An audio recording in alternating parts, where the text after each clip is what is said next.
தென் சென்னை மேற்கு மாவட்ட காங்கிரஸ் வர்த்தக பிரிவு அலுவலக திறப்பு விழாவில் கலந்து கொள்ள ரொம்ப சந்தோஷமா இருக்கு. இந்த வட்டாரத்தின் தலைவரான பாபா அவர்கள் வந்து இன்று அவர்களுடைய இடத்துல வந்து அலுவலகத்தை திறந்திருக்கிறோம். இங்கு வந்திருக்கும் அனைத்து காங்கிரஸ் நல்ல உள்ளங்கள் எல்லாருக்கும் என்னுடைய நன்றிகளை தெரிவித்துக் கொள்கிறேன். காங்கிரஸ் பேர் இயக்கம் மக்களுக்காகவே வந்து செயல்பட்டு கொண்டிருக்கிற ஒரு பெரிய இயக்கம்.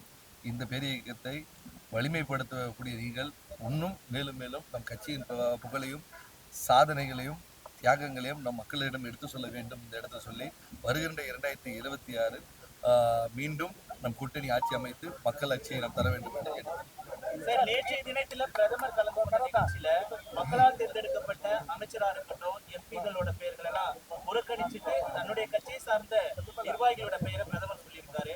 இது மக்களால் தேர்ந்தெடுக்கப்பட்ட பிரதிநிதிகளை புறக்கணிக்கிறது எப்படி பாக்குறீங்க? ஏற்கனவே தூத்துக்குடியில கனிமொழியை புறக்கணித்தாரு.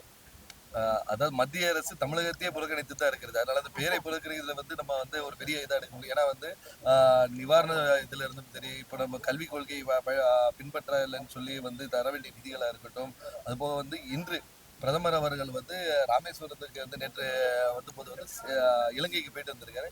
இங்கு இந்தியாவில் வந்து அவர் வந்து மீனவர்களுக்காக பேசிய அவர் ஏன் வந்து ஸ்ரீலங்காவில் வந்து தலைவரை சந்திக்கும் போது வந்து இந்திய மீனவர்களை பத்தி எந்த பேச்சும் எடுக்கவில்லை.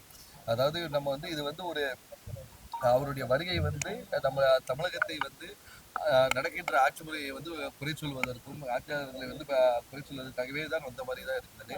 உண்மையில தமிழக மக்கள் மீதும் வந்து இந்திய மீனவர்கள் மீதும் அக்கறை கொண்டிருந்தால் இலங்கை சென்ற போது வந்து கண்டிப்பாக வந்து நமக்காக குரல் கொடுத்திருக்க வேண்டும். அது மட்டுமல்ல,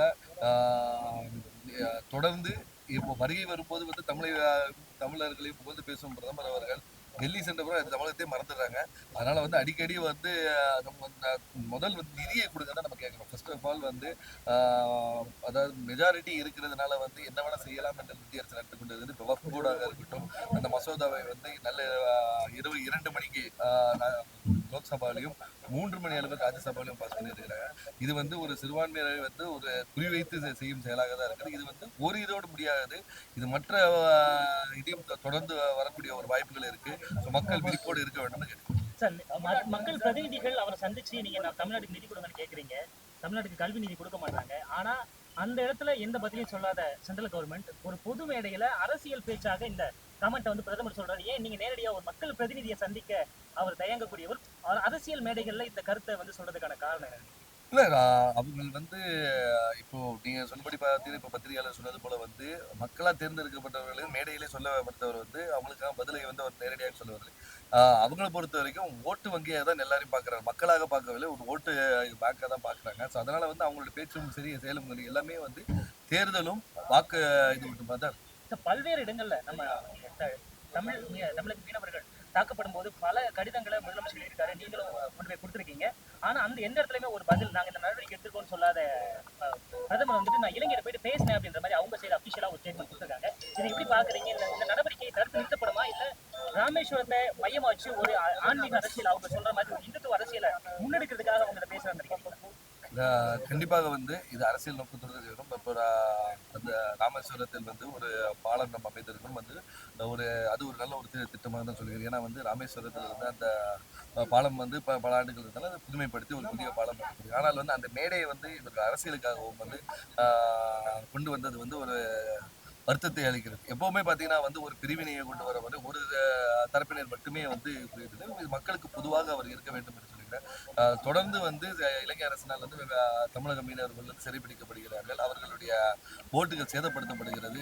அதை வந்து தொடர்ந்து நம்ம மாண்புமிகு முதலமைச்சராக இருக்கட்டும், அமைச்சர்களாக இருக்கட்டும், அது எம்பிகளாக இருக்கட்டும், எல்லாரும் குரல் கொடுத்தாலும் வந்து அதுக்கு ஒரு சரியான உரிய பதில் அளிக்காத இந்த மத்திய அரசு இன்று ராமேஸ்வரத்தில் வந்து நாம் மீனவர்களுக்காக நாங்கள் போராடும் என்று சொல்வது வந்து ஒரு அரசியல் நோக்கோட தான் செய்யறாங்க.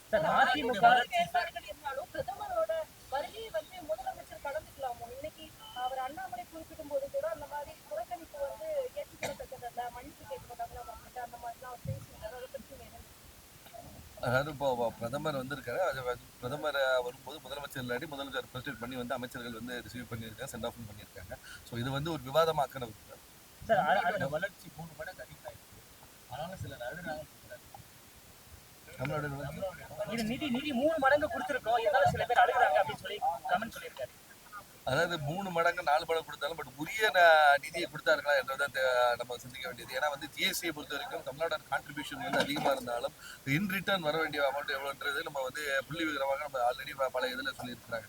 ஸோ அப்படி இருக்கும்போது 2 மடங்கு 3 மடங்கு கூட அது தேவையை கொடுத்துருக்காங்களான்றது முதல்ல செக் பண்ண வேண்டும். ஏன்னா வந்து ஒரு வெள்ளத்திலும் சரி அந்த புயலால் பாதிக்கப்பட்ட போது வந்து நம்ம கேட்ட நிதியில் வந்து ஒரு கால்வாசி கூட கொடுக்கல.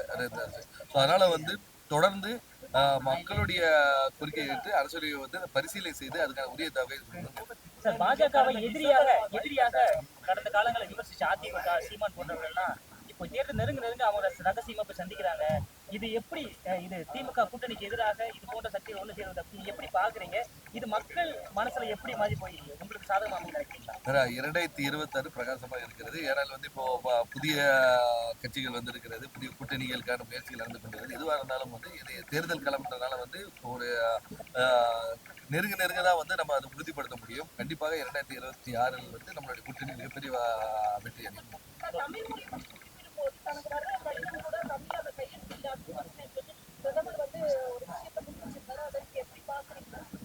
தமிழ்ல வந்து அவங்களுக்கு வரக்கூடிய அந்த கோரிக்கை தொடர்பான கையெழுத்து வந்து தமிழ்ல முன்னிட்டு வர அது கூட தமிழ்ல இல்ல கையெழுத்து போடுது அப்படின்னு சொல்லியிருக்கிறாரு.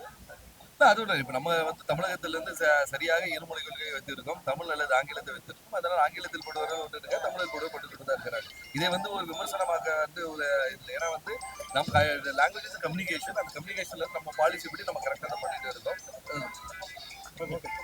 ஓகே, நன்றி.